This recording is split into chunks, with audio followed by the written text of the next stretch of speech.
Hello students, कैसे हैं आप सब। आई होप आप सब अच्छे होंगे और अपनी प्रिपरेशन में लगे होंगे।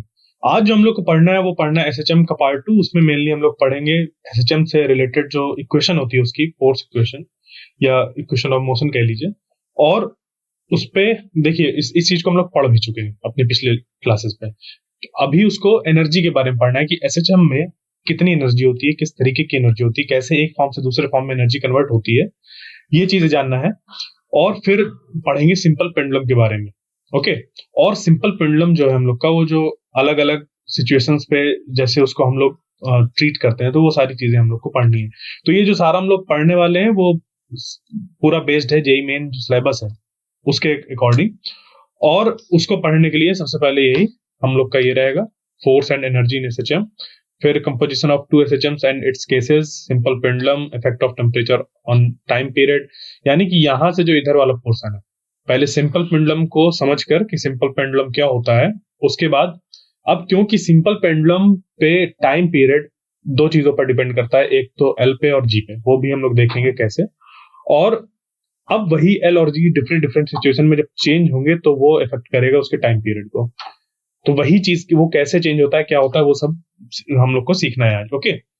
तो अब चलते हैं हम लोग फोर्स इन एसएचएम के बारे में। कि देखिए अब ये तो हम लोग जान ही चुके हैं पिछले लेक्चर्स में कि सिंपल हार्मोनिक मोशन तभी होता है जब एक रिस्टोरिंग फोर्स वर्क करता है, जो भी पार्टिकल ऑसिलेट कर रहा है किसी एक पॉइंट के अबाउट। तो वहां से हम लोग की बात ये निकल कर आई कि जो एफ होता है वो होता है F is equal to minus M omega square. ये हमें इक्वेशन याद रखनी है। ये क्या है? वो फोर्स है जो कि अप्लाई हो रहा है उस पार्टिकल पर। अब देखिए जो फोर्स है, और यहाँ पर इधर तो ये मास है, ये फोर्स है जो कि इस एम मास पर एक्ट हो रहा है। और वो जो ऑसिलेशन हो रहा है उसकी फ्रीक्वेंसी है ओमेगा।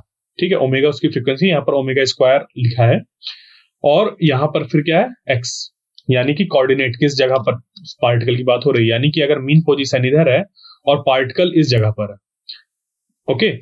तो उस पे जो फोर्स लग रहा है, अब अगर ये पार्टिकल की टेंडेंसी है इस तरफ मूव करने की, ओके, पार्टिकल की जो टेंडेंसी है वो किधर है? इस तरफ। या फिर अब देखिए ये भी देख सकते हैं कि ये सिंपली अगर इस तरीके से देखा जाए एक एक्सिस पे, यहाँ पर एक्स एक्सिस पे, तो ये वाला जो पॉइंट है वो है पॉजिटिव एक्स पे। तो जब यहाँ पर हम लोग पॉजिटिव एक्स रखेंगे, यानी कि ये जो वैल्यू जब पॉजिटिव रखेंगे तो फोर्स की जो वैल्यू आ रही है वो आ रही माइनस पे। यानी कि जब पार्टिकल इस मीन पोजीशन से इस तरफ है राइट हैंड साइड पे, तो उस पे जो फोर्स लग रहा है वो लग रहा है इस डायरेक्शन पे, क्योंकि जो इधर है एक्स वो है पॉजिटिव, जिसकी वजह से जो एफ आ रहा है वो निकल कर आ रहा है नेगेटिव। यानी कि फोर्स की डायरेक्शन इधर है, डिस्प्लेसमेंट की डायरेक्शन इधर है। ओके। तो इससे हुआ क्या, ये क्या पता चला कि जो फोर्स होता है हम लोग का उस पार्टिकल पर, इसकी सेंटर की तरफ इधर एक्ट हो रहा है। सिमिलरली अगर हम लोग इस तरफ देखें कि यही पार्टिकल जब ऐसे ऑसिलेट करता हुआ इस तरफ आया, तो यहां पर जब होगा इस जगह पर, तो इस पार्टिकल में जो फोर्स लगेगा वो किधर लगेगा? देखिए अब क्योंकि ये इस तरफ रखा हुआ है माइनस एक्स पे, किस पे रखा हुआ है? माइनस एक्स पे, यानी कि ये निगेटिव है, निगेटिव वैल्यू। तो जब यहां पर हम लोग निगेटिव पुट करेंगे, माइनस जब यहाँ पे पुट करेंगे एक्स की जगह पे minus x, minus two, minus three, ऐसा कुछ जो भी पुट करेंगे, तो उसकी वजह से जो फोर्स निकल कर आएगा उसकी डायरेक्शन होगी पॉजिटिव। तो अभी यहां पर जब इस जगह पर है तो उसका डिस्प्लेसमेंट की डायरेक्शन अगर इस तरफ है, तो उसके जो फोर्स है उसकी डायरेक्शन आ रही है इस तरफ। यानी अगर मैं यहाँ पर शो करूं तो ये वाली जो डायरेक्शन है ये फोर्स की है, और इधर भी ये क्या थी? फोर्स की डायरेक्शन। तो क्या हमें मिल रहा है कि जो फोर्स है वो हमेशा उस हम लोग का जो मीन पोजीशन है उसकी तरफ एक्ट होता है। एक रिस्टोरिंग फोर्स है ये, जिसकी वजह से ये जो एसएचएम है वो पॉसिबल है। क्लियर? तो ये चीजें ध्यान रखनी है हमें कि फोर्स की जो इक्वेशन होगी वो ये हो जाएगी। अब यहां पर ये देखिए, अगर हम लोग कंपेयर करें तो ये बात निकल कर आती है कि ये वाला जो पोर्शन है ये ओमेगा स्क्वायर एक्स, ये क्या है? उस जो एक्सेलरेशन है उसका मैग्नीट्यूड है। और यहां पर हम लोग माइनस ले रहे हैं, ये बता रहा है वही चीज कि एक्स और ए के बीच में रिलेशन कैसा है। माइनस साइन यहां पर क्या बता रहा है? अपोजिट है, कि डिस्प्लेसमेंट की डायरेक्शन अगर इस तरफ होगी तो उसी जगह पर जो एक्सेलरेशन होगा वो इस तरफ होगा। क्लियर? तो माइनस साइन हमें ये चीज बता रहा है।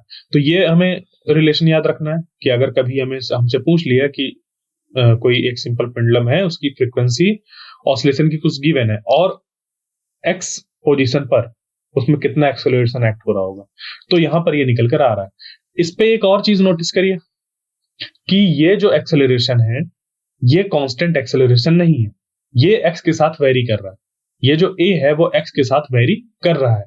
यही खास बात है कि एसएचएम हम लोग का पॉसिबल है इसी वेरिएबल एक्सेलरेशन की वजह से। ओके, क्योंकि अगर कांस्टेंट एक्सेलरेशन एक्ट होता तो वो क्या होता, या तो इस डायरेक्शन में लगता या फिर इस डायरेक्शन में। तो अगर कांस्टेंट एक्सेलरेशन किसी पार्टिकल पर एक ही डायरेक्शन में एक्ट होता तो उसकी वजह से वो पार्टिकल उसी तरफ एक्सेलरेट होता हुआ फाइनली इस तरफ एक वेलोसिटी उस पे आती और वो इस तरफ मूव करता चला जाता, कभी वापस नहीं आता।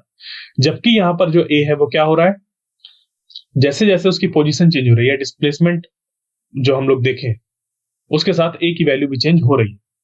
ओके, इस वजह से क्या हुआ कि जो ए है वो हम लोग का एक एसएचएम एग्जीक्यूट करने पे हेल्प करता है। ओके, तो यहां से अगर हम लोग इन इक्वेशंस को कंपेयर करें कि F is equal to minus K X, हम लोग जानते हैं ये एसएचएम की इक्वेशन मतलब फोर्स की इक्वेशन होती है। इसको जब हम लोग रखते हैं इस पे या फिर इससे ऐसे कंपेयर करें तो के की वैल्यू जो निकल कर आ जाती है वो आ जाती है यहां पर omega square M is equal to K, यानी कि omega square is equal to K by M. वही चीज यहां पर आ गई कि omega is equal to root K by M. यहां पर ओमेगा क्या है, वो है एंगुलर फ्रीक्वेंसी जो भी एसएचएम यहां पर पार्टिकल एग्जीक्यूट कर रहा है।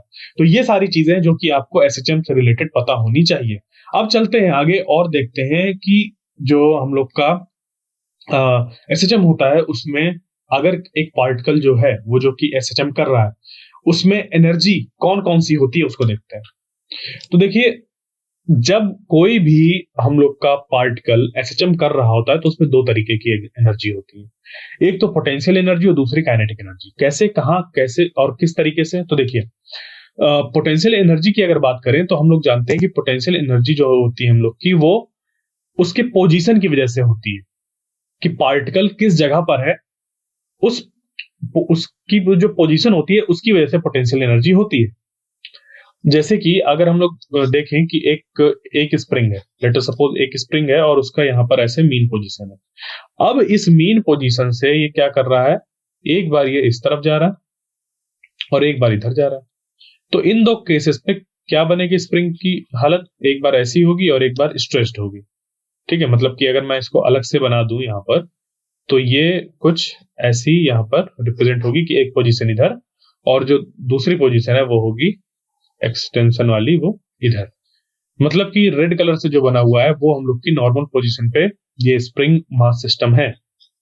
ठीक है, जहां पर ये जो स्प्रिंग है उसका मास इधर m है, ये वही सेम m है यहाँ पर। क्लियर, ये सिर्फ मैंने ब्लू और ग्रीन कलर से दो उसकी पोजीशन बताई है, एक राइट की तरफ एक्सट्रीम पे और एक जो है वो लेफ्ट की तरफ एक्सट्रीम पे, ये चीजें बताई। तो यहां से अब हम लोग को क्या देखने को मिल रहा है, देखिए समझिए बात को। जब ये स्प्रिंग इस पोजीशन में थी, जैसे रेड कलर से दिख रही है, इस पोजीशन में थी स्प्रिंग, तो ये नॉर्मल अपनी पोजीशन पर है। ये ना तो दबने की कोशिश करेगी ना तो फैलने की कोशिश करेगी। जैसे कि आप अपने हाथ में एक स्प्रिंग ले लें तो वो अपने आप ना तो दबेगी ना तो फैलेगी, हाँ है ना, बिल्कुल। तो वो जो पोजीशन है वो हम लोग की क्या क्या, क्या कहलाएगी, इक्विलिब्रियम पोजीशन। तो उस पोजीशन पर यहां पर है। अभी क्या करें, कोई एक एक्सटर्नल फोर्स अगर इस पे अप्लाई करें, उस एक्सटर्नल फोर्स की वजह से क्या होगा, ये जो स्प्रिंग है वो कंप्रेस हो जाएगी। उस कंप्रेशन की वजह से यहां पर, उस कंप्रेशन की वजह से यहां पर ये जो सॉलिड है वो अब उस पे हुआ क्या, एक पोटेंशियल एनर्जी आ गई। क्यों, क्योंकि वो एक्चुअली जो पोटेंशियल एनर्जी स्टोर हो रही है वो इस स्प्रिंग में स्टोर हो रही है। तो जैसे ही हम लोग यहां से जो एक्सटर्नल फोर्स है उसको रिलीज करेंगे तो ये इस पे फोर्स लगाएगा, जिसकी वजह से अब जो इस पे पोटेंशियल एनर्जी स्टोर्ड थी वो चेंज हो जाएगी काइनेटिक एनर्जी में, और वो जैसे ही इधर मूव करता रहेगा तो ऐसे काइनेटिक एनर्जी की वजह से ही ये क्या होगा, मीन पोजीशन को क्रॉस करते हुए आगे निकल आएगा। बात समझिए, यहां पर क्या किया, जब दबाया इसको तो पोटेंशियल एनर्जी आ गई है इस पे, और जैसे ही इसको एक्सटर्नल जो फोर्स लगा रहे थे उसको लगाना छोड़ा, ये वैसे ही फैल गया और अपनी मीन पोजीशन को भी क्रॉस करते हुए एक इधर एक्सट्रीम पे पहुंच गया, राइट हैंड साइड पे। तो अब यहां पर क्या हुआ, ये स्प्रिंग क्या हो गई, स्ट्रेच हो गई। अभी जितनी इस तरफ ये मीन पोजीशन से दबी हुई थी वो उतनी ही इधर आके स्ट्रेच हो गई। ये चीज समझ रहे हैं। यहां पर ये क्या था, ये इस तरफ अभी दबी हुई थी और ये इधर आके ये क्या हो गई, एक्सपैंड हो गई। यानी कि जितना हम लोग ने उसको पोटेंशियल एनर्जी दी थी वो कन्वर्ट हुई काइनेटिक एनर्जी में, और उसने जो अपोजिट डायरेक्शन था उस पे जाकर एक एक्सपेंशन की वजह से वो जो स्प्रिंग है उसके एक्सपेंशन की वजह से जो एनर्जी है उस पे स्टोर हो गई, उस फॉर्म पे हो गई एनर्जी। यानी कि पोटेंशियल एनर्जी कन्वर्ट हुई काइनेटिक एनर्जी में, काइनेटिक एनर्जी अब जाके स्टोर हो गई किस पे, पोटेंशियल एनर्जी में। अब ये पोटेंशियल एनर्जी क्योंकि अब ये स्ट्रेच वाली पोजीशन में, तो ये फिर से इसको खींचने की कोशिश करेगी स्प्रिंग, तो ये फिर ऐसे मूव करने लगेगा और काइनेटिक एनर्जी आएगी, और इस मीन पोजीशन को क्रॉस करते हुए काइनेटिक एनर्जी की वजह से वो क्रॉस कर जाएगा और जाके फिर वो काइनेटिक एनर्जी स्टोर हो जाएगी किस पे, पोटेंशियल एनर्जी में। तो एक्चुअली हो क्या रहा है, वो कुछ ऐसा हो रहा है कि जहां पर पोटेंशियल एनर्जी थी मैक्सिमम, अब ये पोटेंशियल एनर्जी कन्वर्ट हो गई काइनेटिक एनर्जी में पूरी की पूरी, और किस जगह पर, यहां तक आने में मैक्सिमम काइनेटिक एनर्जी गेन कर लिया। ये जब इस पोजीशन पर आया तो ये मैक्सिमम काइनेटिक एनर्जी इसने गेन कर ली। उसके बाद यहां तक आते आते यहां पर इसके पास फिर से पोटेंशियल एनर्जी बची। तो इसको अगर मैं बनाना चाहूं कि ये मीन पोजीशन है अगर, तो उसके पास थी पोटेंशियल एनर्जी, एकदम एक्सट्रीम पे क्या थी, पोटेंशियल एनर्जी थी, एक्सट्रीम पे एकदम पोटेंशियल एनर्जी, और बीच में यहां पर कहीं पे पोटेंशियल एनर्जी भी थी और काइनेटिक एनर्जी भी थी। उसके बाद यहां पर इसको पीई को हम लोग यू से लिखते हैं, तो यू से लिख देते हैं तो थोड़ा इसको रिप्रेजेंट करना आसान होगा। तो यू प्लस के, ये हो गया काइनेटिक एनर्जी, और यहां पर सिर्फ और सिर्फ काइनेटिक एनर्जी बची। मीन पोजीशन पर सिर्फ और सिर्फ क्या बची, काइनेटिक एनर्जी बची, और इसी काइनेटिक एनर्जी की वजह से जो बॉडी है वो ऐसे आगे तरफ मूव कर जाएगी, और उसकी कुछ काइनेटिक एनर्जी रिड्यूस होकर पोटेंशियल एनर्जी में बनते बनते और फाइनली यहां पर सिर्फ पोटेंशियल एनर्जी बचेगी। तो एक्सट्रीम्स में जो पोटेंशियल एनर्जी होती है सिर्फ वही होती है, और मीन पोजीशन पर काइनेटिक एनर्जी होती है पार्टिकल के पास।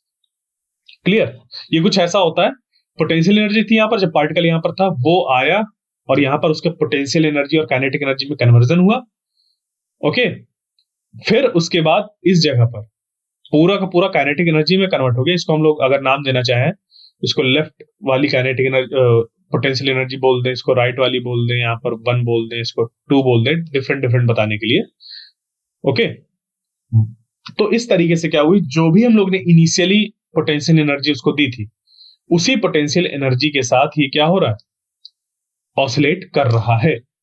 अब वो पोटेंशियल एनर्जी क्या करती है, अपना फॉर्म चेंज करती है, काइनेटिक में, फिर पोटेंशियल में, फिर काइनेटिक में, पोटेंशियल, इस तरीके से करते करते ये पूरा जो एसएचएम है वो एग्जीक्यूट होता है। क्लियर, तो किसी भी पॉइंट पर अगर हम लोग को बताना है कि पोटेंशियल एनर्जी कितनी होगी, तो जो उसका एक्सप्रेशन निकल कर आता है वो निकल कर आता है क्या, ये आता है पोटेंशियल एनर्जी का एक्सप्रेशन। ओके, तो मीन पोजीशन इधर थी, एक्सट्रीम इधर है और एक एक्सट्रीम इधर है, और ये मीन है। यहां पर अब देखो, अगर इसको x इक्वल टू 0 मान रहे हो तो यहां पर पुट करो x इक्वल टू 0, कितना हो जाएगा, u की वैल्यू 0 हो जाएगी। यानी कि मीन पोजीशन पर जो पोटेंशियल एनर्जी होती है वो होती है 0। अब एक्सट्रीम पोजीशन पर रखो तो एक्सट्रीम पोजीशन पर इधर प्लस है और इधर माइनस x है। यहां पर इसको हम लोग अब क्योंकि जो हम लोग का मैक्सिमम डिस्प्लेसमेंट होता है उसको हम लोग एम्पलीट्यूड कहते हैं, और उसको a से रिप्रेजेंट करते हैं, तो प्लस a लिख सकते हैं और इधर माइनस है। ये सारी चीजें एम्पलीट्यूड, फ्रीक्वेंसी, ये सारे जो पिछले क्लासेस थे इसके एसएचएम के, उस पर मैं बता चुका हूं। तो अभी वो चीजें मैं नहीं बता रहा क्योंकि क्रैश कोर्स है, हर बार उसको रिपीट नहीं कर सकते। बट फिर भी आपको क्या करना है, अगर नहीं समझ पे आ रहा तो पूछ लेना है, मैं अभी आपको बता दूंगा। ओके, तो यहां पर ये चीज हो गई। तो अभी अगर इसके लिए, इस पोजीशन के लिए निकालें तो x की वैल्यू जब a रखेंगे, ठीक है, x की वैल्यू क्या रखेंगे, a रखेंगे अगर हम लोग, तो यहां पर ये बन जाएगा हाफ के ए स्क्वायर। और यहां पर अगर हम लोग x equal to minus a रखें, क्यों, क्योंकि हम लोग का निगेटिव में है ये डिस्प्लेसमेंट, तब भी ये क्या करेगा, हाफ के ए स्क्वायर ही आएगा। क्यों, क्योंकि ये माइनस है, तो माइनस का स्क्वायर जब होगा तो बन जाएगा प्लस। क्लियर, इस तरीके से हम लोग ने देखा कि जो पोटेंशियल एनर्जी होती है वो मैक्सिमम होती है एक्सट्रीम्स पे। क्लियर, अब बात आती है काइनेटिक एनर्जी की।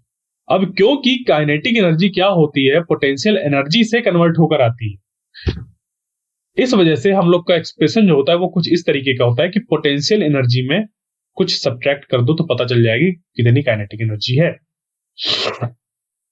ठीक है, अब देखो जैसे कि ये लिखा हुआ है हाफ के ए स्क्वायर, ये क्या है? मैक्सिमम पोटेंशियल एनर्जी, इसको हम लोग ये कह सकते हैं, हाँ या ना? तो इस पोटेंशियल एनर्जी में इसका कुछ हिस्सा क्या हो जाएगा? जब माइनस हो जाएगा, यानी कि यही तो लिखा हुआ है, देखिए इसको ध्यान से, ये यही तो लिखा हुआ है, half M omega square A square. M omega square जानते हैं हम लोग क्या होता है? के होता है, अभी देख कर आए थे ये चीज, आए देखा था ना ये अभी पिछले स्लाइड पे, omega square is equal to K by M, वहीं से निकल कर आ गया कि K is equal to M omega square.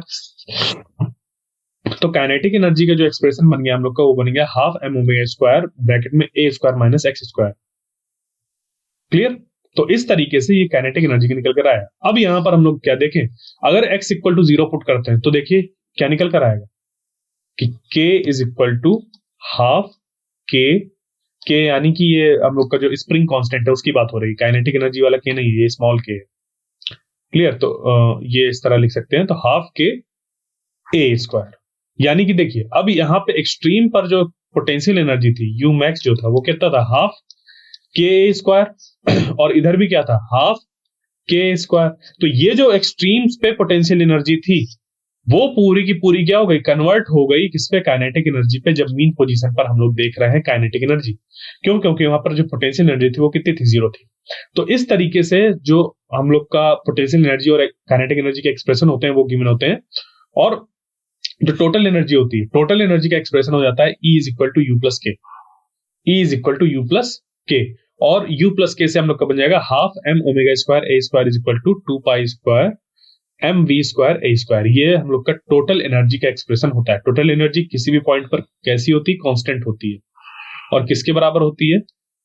जो मैक्सिमम पोटेंशियल एनर्जी होती है उसके बराबर। तो half M omega square A square, ये यही हम लोग का यू मैक्स होता है। ठीक है, यहाँ पर एम ओमेगा स्क्वायर बाई के है। क्लियर? तो इससे यहां पर चीज निकल कर आती है कि एसएचएम हम लोग का तभी पॉसिबल है पूरी तरीके से, सही तरीके से, जब जो एनर्जी है वो हम लोग की कैसी रहे? कंजर्व रहे। और कैसी एनर्जी? Mechanical energy. वहां पर हम लोग रेजिस्टिव फोर्सेस की बात नहीं कर रहे। ठीक है, और आगे करते भी पर आपके उस सिलेबस से ही हटा दिया गया है, तो उस पे अभी हम लोग को जाना ही नहीं है। क्लियर? तो यहां पर क्या है अब कि ये जो है ये एक ग्राफ है जहां पर हम लोग को क्या पता चल रहा है कि देखिए जब एक्सट्रीम या फिर टर्निंग पॉइंट, जहां से अगर पार्टिकल ऐसे जा रहा है तो वापस ऐसे आ जाता है, तो यहां ये वाला पॉइंट जहां से ये वापस आ रहा है, तो ये वाला जो पॉइंट होता है वो टर्निंग पॉइंट होता है। तो देखिए वहां पर जो पोटेंशियल एनर्जी होती है वो होती है मैक्सिमम। तो ये जो ब्लू कलर वाला ग्राफ है वो किसको रिप्रेजेंट कर रहा है? यू को, यू यानी पोटेंशियल एनर्जी। तो एक्सट्रीम्स पर जो यू है वो अपनी मैक्सिमम वैल्यू को रीच कर रहा है, और जो काइनेटिक एनर्जी है वो मिनिमम वैल्यू को। इसी तरीके से मीन पोजीशन पर जो पोटेंशियल एनर्जी है वो मिनिमम अपने वैल्यू को रीच कर रही है, देखिए ऐसे, और जो काइनेटिक एनर्जी है वो मैक्सिमम वैल्यू को रीच कर रही है। ये यहां पर मिनिमम हो रहा है पोटेंशियल एनर्जी, और काइनेटिक एनर्जी मैक्सिमम हो रही है। क्लियर? जब पार्टिकल इस मीन पोजीशन से या इक्विलिब्रियम पोजीशन से इधर जाएगा तो इस पे फोर्स इधर लगेगा, इधर जाएगा तो इधर लगेगा। क्लियर? इस तरीके से जो हम लोग का एसएचएम है वो एग्जीक्यूट होता है। तो आपको क्या क्या याद रखना है? पोटेंशियल एनर्जी का एक्सप्रेशन, काइनेटिक एनर्जी का एक्सप्रेशन। अब देखिए काइनेटिक एनर्जी निकालने के लिए दे देगा तो यही एक्स पूछ लेगा, मतलब कि इस पॉइंट पर कितनी काइनेटिक एनर्जी है। ई निकालने के लिए टोटल ये यहां से हम लोग निकाल सकते हैं। तो ये चीजें आपको ध्यान रखनी है, और ये ग्राफ भी ध्यान रखना है, कभी कभी ग्राफ ही पूछ लिया जाता है। अब है हम लोग के पास कंपोजिशन ऑफ टू एसएचएम्स। देखिए अभी हम लोग क्या पढ़कर आ रहे थे कि एसएचएम है हम लोग, मतलब एक कोई ऑसिलेटर है जो कि एसएचएम कर रहा है, यानी कि सिंपल हार्मोनिक मोशंस कर रहा है। तो अभी क्या है कि अगर हम लोग के पास दो एसएचएम करने के लिए फोर्सेज हो, क्योंकि एसएचएम तभी होता है जब एक कंजर्वेटिव फोर्स एक्ट हो रहा होता है किसी पार्टिकल पर। तो अभी क्या था, अभी तक जो पढ़कर आ रहे थे कि एक पार्टिकल था उस पर एक कंजर्वेटिव फोर्स एक्ट, एक ऐसा फोर्स एक्ट हो रहा था जो कि क्या कर रहा था, जो भी मोशन था उसके अपोजिट डायरेक्शन पे लग रहा था। क्लियर? तो अब क्या हो रहा है कि सिर्फ एक फोर्स ना लगकर इस पार्टिकल पर अगर दो फोर्स लगे, क्या लगे, दो फोर्स, कैसे कैसे सिचुएशन पे कि इस पे एक जो फोर्स है वो भी इसी डायरेक्शन पर लग रहा हो, क्लियर, एक रिस्टोरिंग फोर्स इस डायरेक्शन पे लग रहा हो जब ये पार्टिकल इस जगह पर हो, यानी कि इसकी ये मीन पोजीशन है, ये क्या है, पार्टिकल की मीन पोजीशन, और ये जब इस तरफ जा रहा है, ये यहाँ एक्सट्रीम्स पर जा रहा है, तो एक्सट्रीम पर जाने पर इसमें जो फोर्स लग रहा है वो इस तरफ लग रहा हो, तो सिर्फ अकेला फोर्स ना लग रहा हो, इसमें दो फोर्स लग रहे हो, कितने लग रहे हो, दो फोर्स। तो जब दो फोर्स लग रहे होंगे इस पार्टिकल पर सेम डायरेक्शन पर या एक एक ही लाइन पर, अब ये ऐसे भी लग सकते हैं कि एक F1 इस तरफ लग रहा हो और F2 इस पे इस तरफ लग रहा हो, ऐसा भी पॉसिबल है, बट जो दोनों का लाइन ऑफ एक्शन है वो सेम, क्लियर। उस केस में जो हम लोग चीजें फाइंड करते हैं वो, और दूसरा कि पार्टिकल है उस पे दो तरीके से फोर्स लग रहे हैं, एक तो कंजर्वेटिव या रिस्टोरिंग फोर्स जो है वो, अगर एक्सट्रीम पोजीशन इधर देखें, मीन पोजीशन इधर, तो उस पे एक फोर्स लग रहा है इस तरफ और एक लग रहा है उसके परपेंडिकुलर डायरेक्शन पे, तो फिर ये किस तरीके से एग्जीक्यूट करेगा मोशन को, वो चीजें हमें देखनी है। तो सिचुएशन क्या है अभी हम लोग के पास कि एक पार्टिकल है उसमें दो फोर्स एक्ट हो रहे हैं, अगर वो सेम लाइन ऑफ एक्शन पर एक्ट कर रहे होते हैं फोर्सेस, यानी कि उनका जो लाइन ऑफ एक्शन है वो कैसा है, सेम है, तो किस तरीके से जो इक्वेशन निकल कर आती है वो होती है, पार्टिकल किस तरीके से मूव करता है, और दूसरा कि पार्टिकल है एक, उस पे दो परपेंडिकुलर डायरेक्शन में रिस्टोरिंग फोर्स एक्ट हो रहा है, तो फिर क्या होगा। तो सिंपल सा हम लोग जानते हैं कि किसी भी पार्टिकल पर जब फोर्स एक्ट हो रहे होते हैं तो हम लोग को देखना होता है उनका रिजल्टेंट फोर्स। तो रिजल्टेंट फोर्स हम लोग यहां पर कैसे देखेंगे, सुपरपोजिशन प्रिंसिपल से, जो दो फोर्स एक्ट हो रहे हैं इस पार्टिकल पर उनका वेक्टर हम ले लेंगे, उसको बराबर कर देंगे एफ के टोटल फोर्स के, यानी कि ma के बराबर, और a यहां पर ऐसा हो जाएगा d2r बाई dt, और जो r है, ठीक है, यहां पर जो r है वो r कुछ इस तरीके से डिफाइंड है, जहां पर कि जो r होगा वो r1 और r2 का अगर इंडिपेंडेंटली F1 और F2 फोर्स लगता तो क्या पोजीशन होती, बात समझिएगा, मतलब इंडिपेंडेंटली अगर F1 और F2 एक्ट हो रहा होता इस पार्टिकल पर, तो उस जगह पर या उस इंस्टेंट पर R1 जो है वो डिस्प्लेसमेंट शो कर रहा है F1 की वजह से, और R2 शो कर रहा है डिस्प्लेसमेंट F2 की वजह से, तो इन दोनों का यहां पर वेक्टर सम ही यहां पर हम लोग को लेना होता है R, क्लियर। तो इस तरीके से चीजें निकलकर हम लोग के पास होती हैं। अब देखिए इसका ये जो पहला वाला केस है उसको देखते हैं। तो पहला केस क्या है, when SHMs are in same direction, जो सिंपल हार्मोनिक मोशन हो रहा है उस पे जो रिस्टोरिंग फोर्स एक्ट हो रहा है उनका लाइन ऑफ एक्शन सेम है, यानी कि किसी पॉइंट पर पार्टिकल पर अगर फोर्स इस तरफ लग रहा है और इस तरफ लग रहा है तो भी सही है, फोर्स अगर इस तरफ लग रहा है और इस तरफ लग रहा है तो भी सही है, अगर किसी जगह पर फोर्स इधर लग रहा है और इधर लग रहा है तो भी सेम है। तो ये चीजें जो है वो हमें ध्यान रखनी है कि ये तीन तरह केस मतलब तीन तरह की चीजें किस पे आ जाएंगी, एक ही केस पर आ जाएगा, वो है when SHM are in same direction, और ये एक पार्टिकल के ऊपर लगने वाले फोर्स को बता रहा है। तो देखिए वहां पर जो फिर डिस्प्लेसमेंट निकल कर आएगा फाइनल, उसकी इक्वेशन हमारी ये निकल कर आएगी जो कि होगी A sine omega T plus beta. अब यहां पर बीटा क्या है, ये ए क्या है, वो हम लोग को समझना है, क्लियर। तो देखिए इसको समझने के लिए पहले समझते हैं कि x1 और x2 क्या है। जो x1 और x2 है वो है a1 sin ओमेगा t। ये चीज बता चुका हूं मैं अपने पिछले क्लासेस में कि ये क्या होता है, हम लोग का सॉल्यूशन होता है कि जो कि डिफरेंशियल इक्वेशन निकल कर आती है एसएचएम के केस में, उसका ये सॉल्यूशन होता है। तो ये जो सॉल्यूशन है वो क्या है, x1 is equal to a1 sin omega t। ये तब के लिए कि जब F1 फोर्स एक्ट हो रहा हो और उसकी वजह से एक हम लोग की इक्वेशन ऑफ मोशन बने, तो उस पर क्या डिस्प्लेसमेंट की इक्वेशन निकल कर आएगी, या फिर वो जो एक्सप्रेशन निकल कर आया था हम लोग का इस तरीके वाला d2x by dt2 plus omega square x equal to 0। ये वाली जो इक्वेशन है उसका होता है सॉल्यूशन। तो x1 की बात हो रही है, मतलब फोर्स F1 की बात हो रही है, तो उससे x1 के लिए निकल कर आ जाएगा, इसी तरीके से x2 निकल कर आ जाएगा। अब यहां पर खास बात यह है कि ये फाई की बात कर रहा है यहां पर, और ये हम बता चुके हैं कि फाई जो होता है वो होता है phase difference. Omega T phase होता है, ओमेगा टी प्लस फाई ये भी फेज है, बट फेज डिफरेंस जो होता है वो होता है omega T plus phi minus omega T, यानी कि ये जो दो इक्वेशन है उनके फेजेस का डिफरेंस वो निकल कर आ जाएगा फाई। यानी कि फेज डिफरेंस क्या है कि मान लीजिए कि जो फोर्स एक्ट हो रहा है किस पार्टिकल पर, या डिस्प्लेसमेंट जो है, क्योंकि इंडिपेंडेंटली अभी हम लोग देख रहे हैं यहां पर, तो जो मान लीजिए कि सिर्फ F1 फोर्स एक्ट हो रहा होता तो वो पार्टिकल ऐसे कर रहा था, और अगर X2 वाला जो फोर्स है, मतलब कि F2 फोर्स जो है जिसकी वजह से X2 हम लोग का डिस्प्लेसमेंट निकल कर आता, वो अगर एक्ट होता तो वो कहीं यहां से चालू होता और ऐसे ऐसे होता। तो हुआ क्या कि अब इस पे दो पोजीशन पर क्या हुआ, चीजें आ रही है सेम जब हम लोग फोर्स एक्ट कर रहे हैं।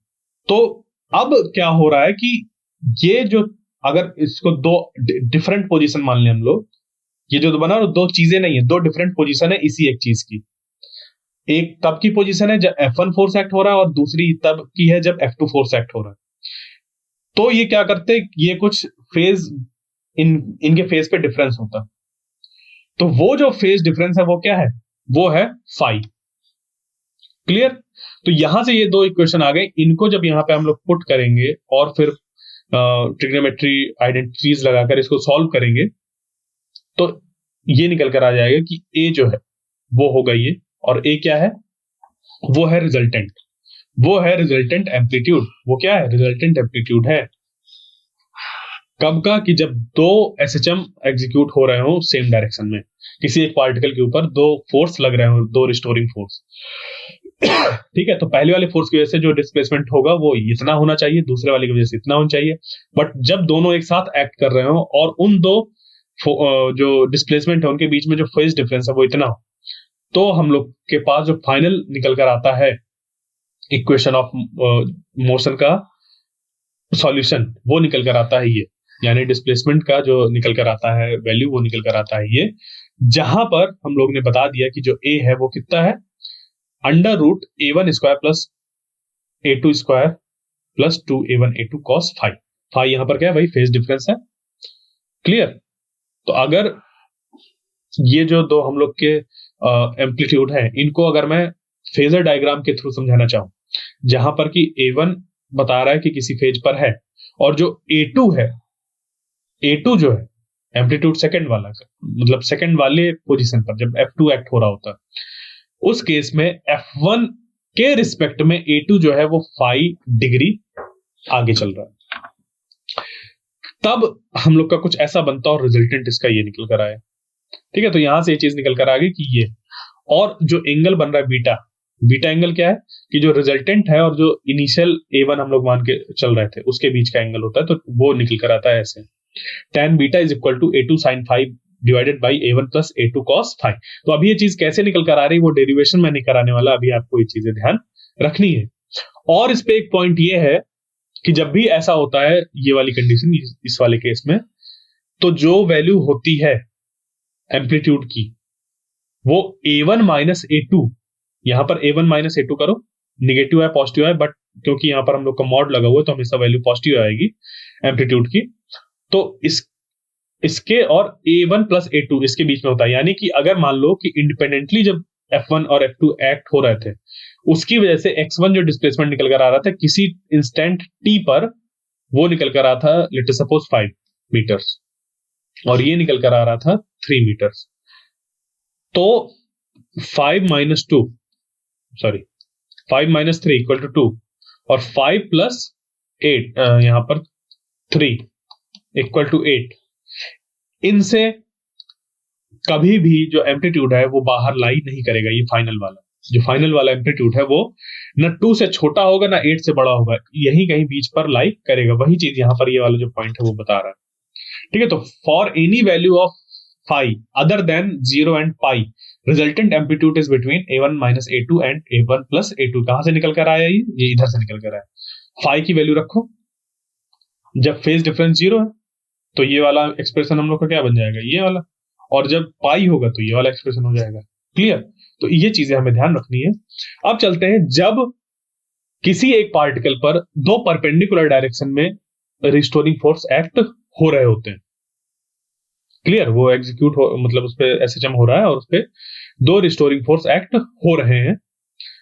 तब फिर किस तरीके से जो एसएचएम है वो फाइनल होगा, कैसा फाइनल उसका आउटकम होगा, किस तरीके से उस वो दिखाई देगा। तो देखिए वो कुछ हो जाता है ऐसा कि मान लीजिए पार्टिकल इधर है और उस पे एक इस डायरेक्शन पे लग रहा है और एक इस डायरेक्शन में लग रहा है, तो उसकी वजह से ये बनता है एक ऐसा इलिप्स। क्या बनता है? इलिप्स। मैथमेटिकली अगर हम लोग देखें तो उसकी इक्वेशन निकल कर आती है ये, यानी कि वो जो पूरा इक्वेशन बनता होगा डिफरेंशियल इक्वेशन, फिर उसका जो सॉल्यूशन निकल कर आता है वो ये निकल कर आ जाता है। ठीक है, यहां पर x क्या है? वो है a1 sin omega T, y क्या है? a2 sin omega T plus five, यानी कि फाइव जो है वो x और y के बीच का फेज डिफरेंस है। क्लियर? अभी इसको अगर आपको समझना है कि कैसा है तो आप इस तरीके से समझिए कि ये पार्टिकल है, इस पे 2 चीजें एक्ट हो रही परपेंडिकुलर डायरेक्शन में। एक क्या कर रहा है, इसको इस तरफ ले जाने की कोशिश कर रहा है ऐसे ऐसे, और जो एक है वो इसको ऐसे ऐसे एग्जीक्यूट कराने की कोशिश कर रहा है। तो उसकी वजह से होगा क्या? एक कह रहा है ऐसे ऐसे चलो, एक कह रहा है ऐसे ऐसे चलो, तो ये कहेगा चलो ठीक है मैं तुम दोनों को मिलाकर चलता हूं। ठीक है, कुछ पोर्शन वो इसकी तरफ जाएगा, बट ये इस तरफ अपनी तरफ खींच रहा होगा तो ये इस तरफ जाएगा। फिर ये क्या होगा, इसकी वैल्यू कम होने लगेगी, ये ज्यादा होने लगेगी, ये वापस फिर खींच के आ जाएगा वापस। तो इस तरीके से ये एक इलिप्स का फॉर्मेशन करता है। एक स्ट्रेट लाइन पे एसएचएम होने की बजाय ये एक इलिप्स वाली कंडीशन को ले लेता है यहाँ पर, क्योंकि ये जो इक्वेशन है ना, ये हम लोग की इलिप्स की इक्वेशन है। क्लियर? जहां पर जो x है वो क्या है? a1 sin omega T, y है a2 sin omega T plus five, और इसका भी जो x की हम लोग की जो वैल्यू होती है वो कैसी होती है? -a1 से +a1 के बीच में, और y की जो वैल्यू होती है वो -a2 से +a2 के बीच में होती है। तो आपको ये चीजें ध्यान रखनी है। अब इस पे क्या है देखिए, जो a1 है वो क्या है? वो x डायरेक्शन पर एम्पलीट्यूड है, तो a1 हो गया इतना, तो ये पूरा मिलाकर क्या हो जाएगा? a2। ये a2 है, सॉरी यहां पर मैं a2 बोल गया, यहां पर ये a1 है और इधर a1 है, तो 2a1 होगा ना, a2 नहीं होगा, 2a1 बोलना चाह रहा था मैं।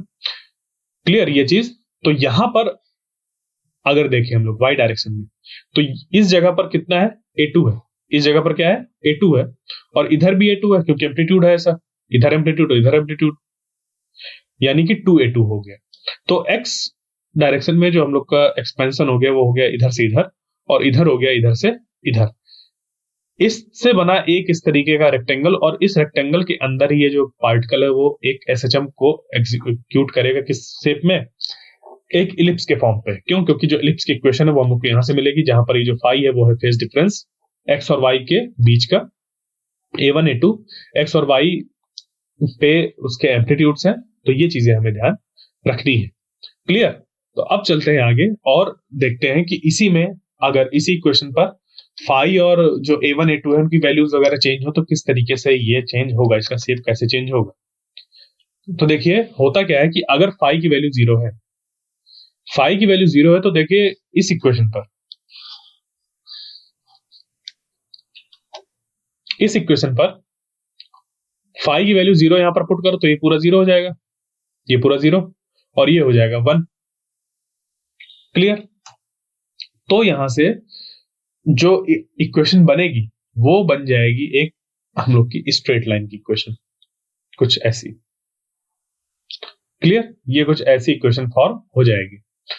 फिर अगर हम लोग देखें कि फाई इक्वल टू पाई रखते हैं तो उस केस में इक्वेशन ऐसी बनेगी।